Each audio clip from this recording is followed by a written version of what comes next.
Bonjour tout le monde, j'espère que vous allez bien. Aujourd'hui une petite vidéo, j'ai la chance d'être accompagnée par Moon.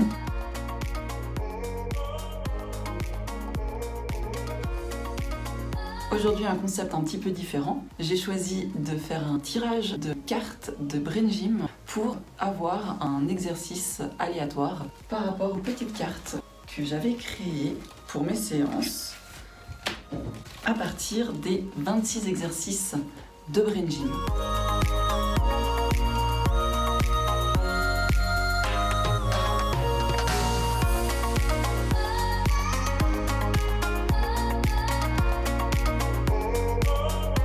Alors, il se présente comme ceci. Il y a 3 concepts en Brain Gym qui correspondent aux 3 cerveaux. Le premier, c'est les mouvements de la ligne médiane. Donc, on avait expliqué avec les mouvements croisés que on a une ligne médiane qui sépare la gauche et la droite de notre corps. Quand on va croiser cette ligne médiane imaginaire, ça nous permet d'aller reconnecter les 2 hémisphères cérébraux. Tu es sorti ?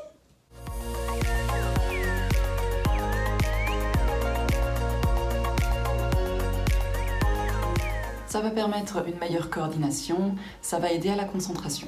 Le deuxième concept sont les exercices énergétiques. Donc on a un corps physique, on a un esprit, on a un mental, on a un corps énergétique qu'on peut aller travailler en acupressure ou en acupuncture par exemple, avec des balayages de méridiens, avec des nettoyages énergétiques, il y a beaucoup de choses à faire. Le troisième concept, ce sont les exercices d'allongement. Et là, on va travailler avec le corps physique. On va aller étirer. Le principe des étirements, ça va aller travailler avec les muscles en profondeur. Par exemple, le yoga fait excessivement du bien parce que justement, on va aller travailler sur des muscles profonds, on va aller étirer ces muscles et ça va faire du bien au corps. Donc on a les mouvements de la ligne médiane qui travaillent avec le cerveau et le mental, les exercices énergétiques qui fonctionnent avec notre réseau énergétique, nos méridiens, et les exercices d'allongement avec les muscles et le corps physique. Ce sont les 3 concepts principaux du Brain Gym, et à l'intérieur de ces 3 concepts, il y a différents exercices. Donc, c'est pour ça que vous voyez qu'il y a 3 couleurs sur mes cartes. On va partir sur un tirage aléatoire. De quoi est-ce qu'on aurait besoin aujourd'hui? Peut-être par rapport au corona, peut-être par rapport aux défenses immunitaires, peut-être par rapport au fait de se sentir mieux, moins stressé, parce que le fait de se sentir moins stressé, ça va aussi aider à avoir un meilleur système immunitaire, être mieux dans son corps et mieux dans sa tête. Ça va permettre aussi d'avoir de meilleures capacités de défense face au virus. Ok, c'est long, c'est très long.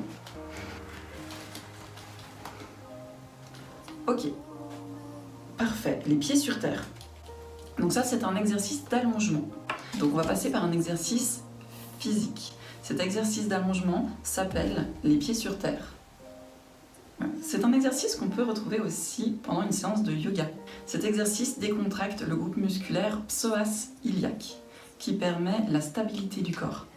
Cet exercice va permettre un meilleur enracinement, un meilleur centrage, ce qui va amener une bonne capacité d'organisation.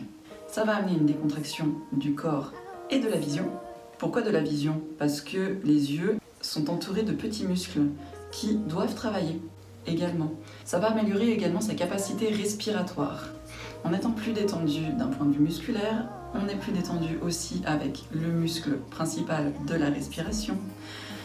Et ça va permettre effectivement à ouvrir sa cage thoracique. Et en général, on va avoir une attitude plus enracinée. Les compétences que ça va nous apporter, une meilleure compréhension et une meilleure capacité de concentration. Pour le coup, notre mémoire également va être améliorée, notre capacité de mémoriser des informations et de les stocker. Moins il y a de stress et moins il y a de blocage, plus l'information peut circuler librement. On améliore la conscience et l'expression de soi. Je vous parlais d'énergétique un peu avant. Le muscle psoas est lié directement au méridien du rein. Le méridien du rein, c'est lui qui va gérer la peur et les angoisses. Essentiellement, tout ce qui est peur et angoisse liées à la mort. On dit que toutes les peurs, en général, sont liées à la mort. Mais voilà, principalement, ce muscle va aller gérer ça. On l'appelle un peu le muscle poubelle, c'est-à-dire que toutes les tensions, toutes les peurs, toutes les angoisses refoulées et non extériorisées vont aller encrasser ce muscle du psoas, qui est rattaché à notre dernière côte et qui vient jusque sur la jambe. Donc il fait ça. J'exagère un petit peu, mais voilà, c'est pour vous donner l'idée vraiment de où il est situé. C'est lui qui va d'ailleurs, quand il est trop contracté, donner des lumbagos. Parce que le lumbago, la plupart du temps, on pense que ça vient du dos. Ça peut également venir de ce muscle qui est tellement contracté, qui nous pousse du coup à compenser avec le muscle du dos, et on va sentir la douleur arriver au niveau des lombaires. On va jamais aller travailler là-dessus, alors qu'au final, bien souvent, l'origine d'un problème n'est pas l'endroit où on a mal. La cause n'est pas le symptôme. Notre vie moderne nous fatigue énormément. Et toutes ces petites peurs, ces petites angoisses, cette fatigue de fond va aller affaiblir le méridien du rein et le muscle du psoas. Et à force, il va se rigidifier avec toutes les conséquences que je viens d'expliquer, plus le fait de bloquer énergétiquement cette énergie du rein qui doit circuler librement en nous. Et quand elle circule librement, ça veut dire qu'elle peut évacuer justement au fur et à mesure, un peu comme une rivière, évacuerait les peurs, les angoisses. Donc, le méridien du rein commence sous le pied, il monte le long des jambes et il vient s'arrêter, ça j'en parle souvent, au niveau du R27. Les R27, ce sont les 2 derniers points du méridien du rein qui se situent sous les clavicules contre le sternum.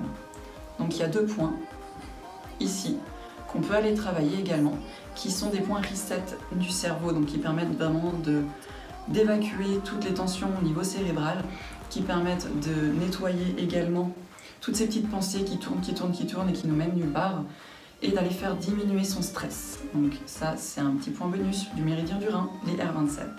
Voilà. Donc revenons sur le psoas et sur cet exercice que je vais pour le coup vous montrer. Alors, je sais pas si on m'entend, en tout cas on me voit. Alors, on va aller mettre... Pour le coup, je commence avec le pied gauche, son pied gauche perpendiculaire au pied droit. Donc ça fait vraiment un angle droit entre les deux. On va les écarter un petit peu. Et l'idée, c'est de maintenir, là pour le coup, c'est ma jambe droite, tendue. Et on va plier la jambe gauche. Le bassin est censé rester droit. Et on peut garder les mains sur les hanches. Et tourner la tête du côté de la jambe qui est pliée. Vous le verrez aussi souvent de cette manière. On peut aller ajouter les bras tendus, respirer profondément et amener le regard au-delà du bras, au-delà des doigts, au-delà de la main qui est tendue devant. Donc garder son bassin droit, tendre la jambe droite, plier la jambe gauche, avoir une bonne ouverture du bassin et soit les bras levés, soit les bras posés sur les hanches comme c'est plus confortable et la tête tournée du côté de la jambe qui est pliée. On maintient la position.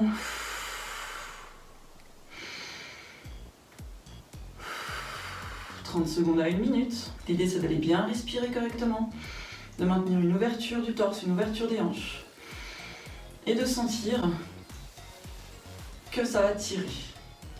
On peut descendre un petit peu plus si on est plus à l'aise, on sent que sur le psoas ça tire.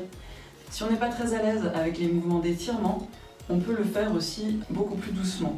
L'idée c'est vraiment d'aller sentir ce psoas qui se tire. Une fois que c'est fait d'un côté, on va passer son poids sur l'autre jambe. Le pied gauche qui était tendu de cette manière-là va venir se fermer et le pied droit va venir prendre la position inverse. Donc on va être perpendiculaire mais de l'autre sens. Et on recommence. Ouverture des hanches. Et je descends.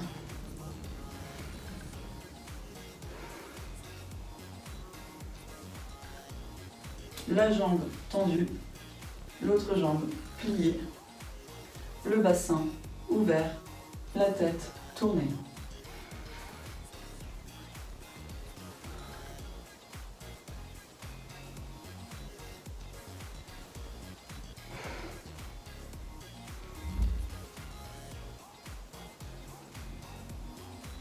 Les épaules détendues, un maximum.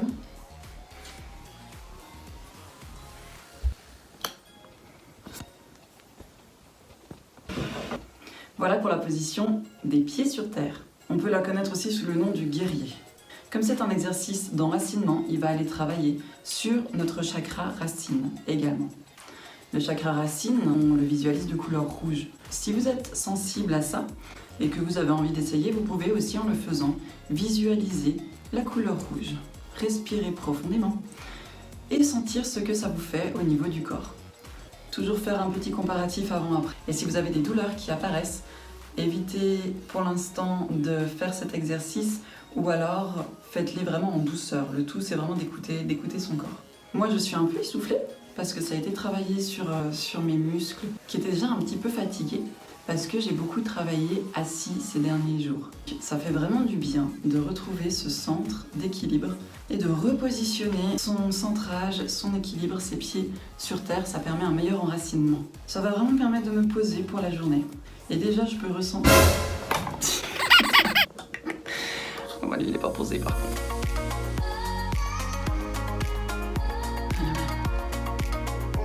Mon trépied n'était lui pas très bien ancré et il vient de se péter la figure tout simplement. Donc voilà, j'ai dû réarranger un petit peu le cadre.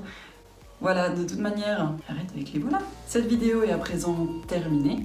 Comme d'habitude, vous pouvez me laisser vos ressentis ou vos questions dans les commentaires ou me les envoyer directement sur les différents réseaux, Instagram, Facebook, YouTube. C'est avec plaisir que je lirai vos retours et vos commentaires sur cet exercice-là. Si vous avez aimé cette vidéo, n'hésitez pas à la liker, à la partager et abonnez-vous. Ça m'encourage énormément. Merci beaucoup pour vos partages et pour vos messages de soutien. Prenez bien soin de vous et à bientôt pour une prochaine vidéo. Ciao.